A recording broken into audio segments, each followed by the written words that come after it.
तपाईको आध्यात्मिक जीवनको साथी रुद्राक्ष टिभी।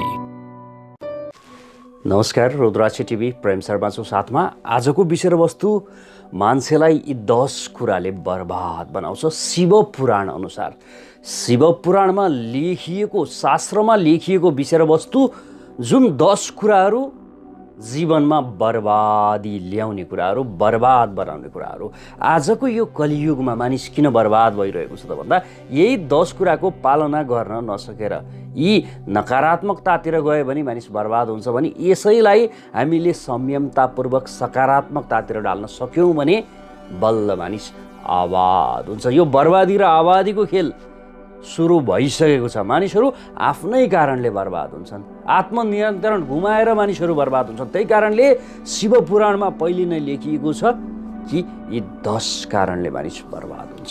के कुरा हुन् त? आउनुहोस् चर्चा र परिचर्चा गर्छु। शिव पुराणमा लेखिएको शास्त्रको विषयवस्तु हामीले शास्त्र बेगरका विषयवस्तुहरू, शास्त्रभन्दा बाहिरका विषयवस्तुहरू उठाउनै मिल्दैन र शास्त्रभन्दा बाहिरिएर कसैले कुरा गर्छ भने त्यो अर्थहीन हुन्छ। त्यसैले पनि आज शास्त्रको विषयवस्तु, शिव पुराणमा लेखिएको विषयवस्तु।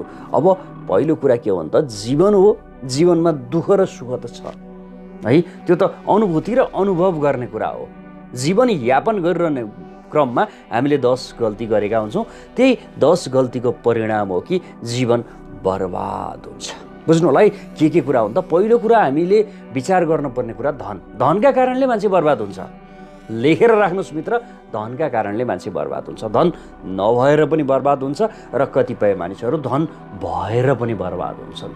धन नहुने अवस्थामा त कमाउन सकियो, तर धन भएर बर्बाद हुने मान्छेले चाहिँ होसियारी रहनुपर्छ। जब धन हुन्छ नि, यो धनलाई 3 भाग लगाउनु पर्ने हुन्छ। बुझ्नु होला है, धनलाई 3 भाग लगाउने।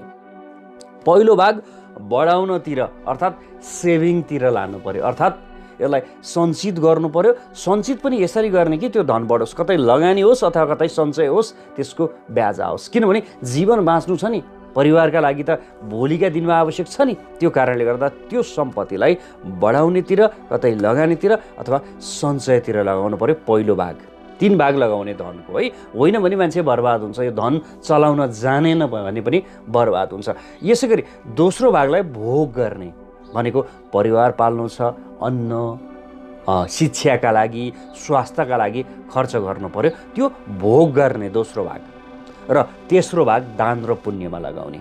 आफ्नै लागि, आफ्नै परिवारका लागि मात्र त्यो धनको प्रयोग गरियो भने पनि त्यो धनले उन्नति दिँदैन मित्र, समस्या मात्र पारिदिन्छ। त्यो कारणले गर्दा 3 भाग लगाउनु पर्यो। पहिलो भाग बढाउनतिर, लगानीतिर अथवा सेभिङतिर लगाउनु पर्यो। दोस्रो भाग भोग गर्नतर्फ भनेको अन्न, पात, शिक्षा, दीक्षा, स्वास्थ्य यी चिजहरूमा खर्च गर्नु पर्यो। र तेस्रो भाग भनेको पुण्य कामका लागि, दानका लागि, सामाजिक सेवाका लागि, मानव हितका लागि, पशुपन्छीको हितका लागि हामीले खर्च गर्नु पर्यो। अनि बल्ल त्यो धनको सदुपयोग हुन्छ मित्र, र ईश्वरको कृपा पाइन्छ। यो शिव पुराणमा लेखिएको विषयवस्तु। र अर्को कुरा, मान्छे बर्बाद हुने रिसका कारणले।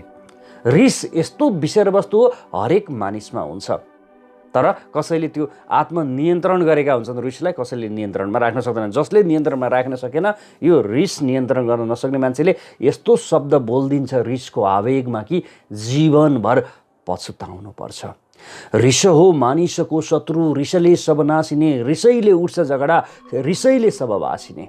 बुझ्नु होला, यो रिस यस्तो विषयवस्तु, एक झोकको रिसले सारा जीवन बर्बाद गराइदिन सक्छ। त्यसैले यो रिसलाई नियन्त्रण गर्नुपर्छ मानव भइसकेपछि। बुझ्नु होला है, होइन भने ठुल्ठुला दुर्घटनाहरू यही रिसका कारण भएका छन्। मानिस बर्बाद यही रिसका कारण भएको छ। शिव पुराणमा बताएको विषय धनको कुरा गऱ्यो भने अब रिसको कुरा गऱ्यो भने अर्को कुरा भोजन।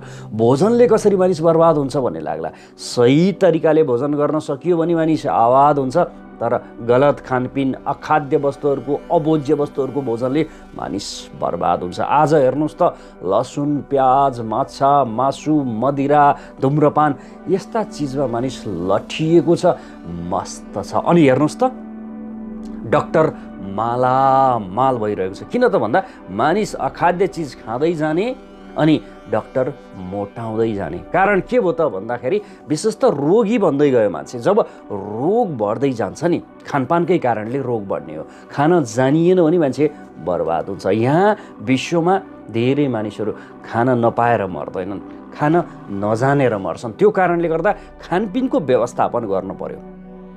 भुँडी फुट्ने गरी खाने नै होइन मित्र। 2-3 गाँस खाउँ हुँदाहुँदै उठ्नुपर्ने हुन्छ। हामी त यसो गर्छौँ कि पायो भने प्रशस्त मात्रामा खाने, पाएन भने दाम्रिएर बसिरहने, नखाने हो। यस्तो बानीले पनि बर्बाद बनाउँछ। त्यो कारणले गर्दा खानपिनको अत्याधिक नियमको पालना गर्नुपर्छ। अखाद्य अभोज्य वस्तुहरू, माछा, मासु, लसुन, प्याज जस्ता यो विशेष त अहिले फास्ट फुड र जङ्क फुड अत्याधिक प्रचलनमा आएको छ। यी चिजले मानिसलाई रोगी बनाउँदै लान्छ। जब रोग लाग्छ, खर्च औषधि र उपचारमा हुन्छ। त्यो कारणले गर्दा पनि मानिस बर्बाद हुन्छ। यो खानपिनमा अत्याधिक विचार गर्नुहोस्, बुझ्नु होला है त। होइन भने मानिस बर्बाद हुन्छ। अब यसै गरी अर्को विषयवस्तु सत्यको पालना नगर्नु बर्बादीको अर्को कारण। सत्यको पालना गर्ने मान्छे त ईश्वरको कृपामा सधैँ बाँचिरहन्छ, तर असत्यको पालना यदि गर्छ, कसैले सत्यबाट, सत्यको पथबाट भर्किन्छ, यस्तो व्यक्ति हो भने यो व्यक्तिले साह्रै दुःख पाउँछ जीवनमा।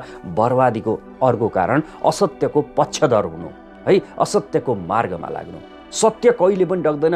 एक दिन न एक दिन सत्य, यो आकाशको सूर्य जसरी प्रकाशमान हुन्छ यसरी प्रकाशित हुन्छ नै सत्य, धेरै दिन डग्दैन। त्यो कारणले गर्दा पनि विशेष बुझ्नुपर्छ कि यो असत्यको मार्गलाई त्यागेर सत्यको मार्गतर्फ तल्लीन हुनैपर्छ मानव प्रजाति। होइन भने कल्याण छैन, बर्बादीको दिन सुरु हुन्छ। एक दिन भोले बाबाले नै त्यो व्यक्तिको संहार गर्नुहुन्छ, बुझ्नु होला है। अर्को, स्वार्थले बर्बाद हुन्छ मान्छे। आजको मितिमा के भइरहेको छ त? हरेक मान्छे स्वार्थी, आफू आफू आफू आफूभन्दा बाहिर अरू कसैलाई पनि देखेर मान्छेले।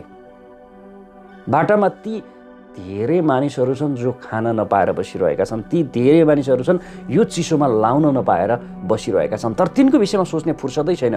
आफ्नै विषयमा, आफ्नै परिवारको विषयमा आत्मकेन्द्रित हुँदै गयो मान्छे। यसरी आत्मकेन्द्रित हुँदै जाँदा, आफूले मात्र सोचिरहँदा ईश्वरलाई शुद्ध सोच्ने फुर्सद भएन मान्छेलाई, तब त मान्छे बर्बाद हुँदै गयो, बुझ्नु होला। यो विशेष त स्वार्थलाई त्याग्नुपर्ने अवस्था देखियो शिव पुराण अनुसार। यसै गरी चिन्ता भनिन्छ नि, चिन्ताले चितामा पुर्याउँछ। एउटा सामान्य मान्छे बढी चिन्ता गर्न थाल्यो भने त्यो मान्छे रोगी रोगी रोगी, डिप्रेसन, फ्रस्ट्रेसन, एन्जाइटी, मल्टिपर्सनालिटी डिसअर्डर, मानसिक समस्या यस्तो आज बढिरहेको कारण के हो त?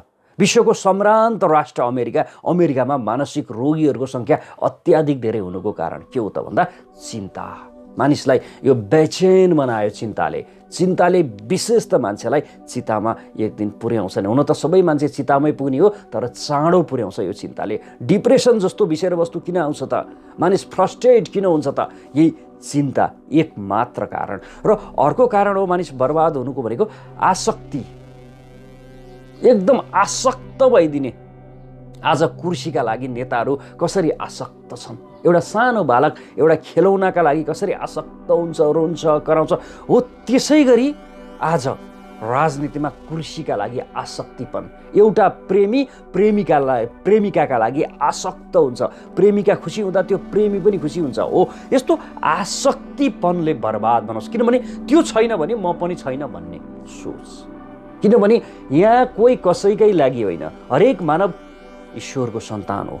मात्र ईश्वरको भक्तिमा लाग्नु नै मानव जातिको कल्याण छ भने यो भौतिक कुरामा आसक्ति किन? यही एउटा आसक्तिले नै मान्छेलाई बर्बाद बनाउँछ। र अर्को हो असीमित इच्छा। मानवलाई सोध्नुहोस् त, आमा इच्छा त कति हो, कति अनगिन्ती इच्छा। साइकल हुँदा मोटरसाइकल भएन, मोटरसाइकल हुँदा कार भएन, कार हुँदा हेलिकप्टर भएन। हो यस्तो किसिमको यो असीमित इच्छाले पनि बर्बाद बनाउँछ। यो असीमित इच्छाले यतिसम्म गर्छ कि मानव भएर जिउँदासम्म असन्तुष्ट भएर बाँचिरहन्छ मान्छे, र मृत्यु पश्चात पनि पितृ नभएर प्रेत भएर अतृप्त भएर बसिरहन्छ। मरेपछि पनि शान्ति पाउँदैन यो असन्तुष्ट हुने बानीले। पितृदोष लाग्यो, जन्मकुण्डलीमा पितृदोष रहेछ, तपाईँको घरमा पितृदोष रहेछ भन्नुको कारण के हो त भन्दा ती पितृ तरेनन्। असीमित इच्छाहरू थियो, त्यो इच्छाले बाँधिरह्यो त्यो आत्मालाई, र त्यो आत्मा तर्न पाएन, पितृ हुन पाएन, प्रेतमै परिणत भयो, जसका कारणबाट छोरा नाति पनाति पुस्तौँ पुस्ताले पनि दुःख पाउँछ यो एक व्यक्तिको गल्तीको कारण। त्यसै कारणले गर्दा पनि यो विशेषतः यो असन्तुष्टिपन मानिसका लागि अथवा असीमित इच्छा मानिसका लागि घातक सिद्ध हुन्छ। बुझ्नु है। यसै गरी विचारमा पनि नियन्त्रण गर्नुपर्ने हुन्छ। नकारात्मक विचारहरू अत्याधिक आइदिन्छ मानव प्रजातिमा, किनभने अहिलेको समय त्यस्तै छ। भौतिकवादी समाज अनि नकारात्मक कुराहरू अत्याधिक धेरै दिमागमा आइदिँदा पनि यसले पनि मानिसलाई बर्बाद बनाउँछ। नकारात्मकताले मान्छेलाई उँधो गतितर्फ लान्छ, अवन्नतितिर लान्छ है। सकारात्मक विचार, यसका लागि भने योग, ध्यान, प्राणायाम यी चिजहरूले विशेषतः सकारात्मक ऊर्जाको विकास गर्छ। नकारात्मक विचार भनेकै तपाईँको शरीरमा नकारात्मक ऊर्जा हुनु हो। शरीरमा नकारात्मक ऊर्जा हुनु भनेको घरमा नकारात्मक ऊर्जा हुनु हो। यसरी परिवारै बर्बाद बनाउँछ। शास्त्रले भनेकै छ काम, क्रोध, लोभ, मोह र अहङ्कारलाई त्याग्नु। समग्रमा बुझ्दा काम, क्रोध, लोभ, मोह र अहङ्कारलाई त्याग्नु भनेको पूर्ण रूपमा त्याग्नु पर्दैन, तर नियन्त्रणमा राख्नु। किनभने यो जन्मजातै लिएर आएको गुण हो। यसलाई नियन्त्रणमा राखियो भने जीवन आबादीतर्फ लाग्छ। यसलाई नियन्त्रण गर्न सकिएन भने जीवन बर्बाद हुन्छ। आज मैले बताएँ शिव पुराणमा दिइएको विषयवस्तु, शास्त्र सम्बद्ध विषयवस्तु तपाईँमाझ राखेको छु। फर एपोइन्टमेन्ट लेखिएको छ, एउटा नम्बर राखिएको छ। यो नाम दर्ता गराउने नम्बर हो। तपाईँ चिना टिप्पण केही देखाउन चाहनुहुन्छ, घरको वास्तु देखाउन चाहनुहुन्छ भने आफ्नो नाम यो नम्बरमा दर्ता गराउन सक्नुहुन्छ। हस्, हेरेर साथ दिनुभयो, आभारी छु मित्र। प्रेम शर्मा बिदा हुन्छु। नमस्कार। तपाईँको आध्यात्मिक जीवनको साथी रुद्राक्ष टिभी।